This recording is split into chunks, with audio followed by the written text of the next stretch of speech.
ધીરેન્દ્ર શાસ્ત્રીનું ફરી વિવાદાસ્પદ નિવેદન સામે આવ્યું છે, જેમાં વેદ નહીં ભણનારા બાળકો પણ તેમના દ્વારા ચિંતા વ્યક્ત કરવામાં આવી છે। બાગેશ્વર ધામમાં ટૂંક સમયમાં ગુરુકુળ ખુલશે। સનાતન સંસ્કૃતિ બચાવવા માટે મોટો હોંકાર ધીરેન્દ્ર શાસ્ત્રીએ કર્યો છે।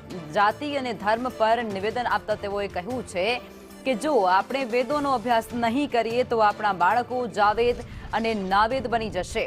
हिंदू वारसा ने जाळववा माटे बाळकोने अपील पण धीरेन्द्र शास्त्री द्वारा करवामां आवी छे।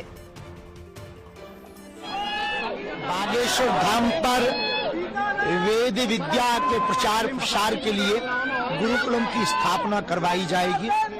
भोजन एक दिन तक टिकता, पानी 1 घंटे तक टिकता, लेकिन विद्या जीवन भर टिकती है और भविष्य में वेद ना मानने वालों के बच्चे जावेद और नावेद बनेंगे।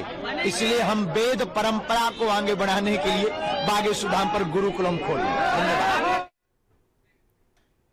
सिंगर हनी सिंहे करेला विवादास्पद निवेदनનો મુદ્દો અને તે મુદ્દે હવે હની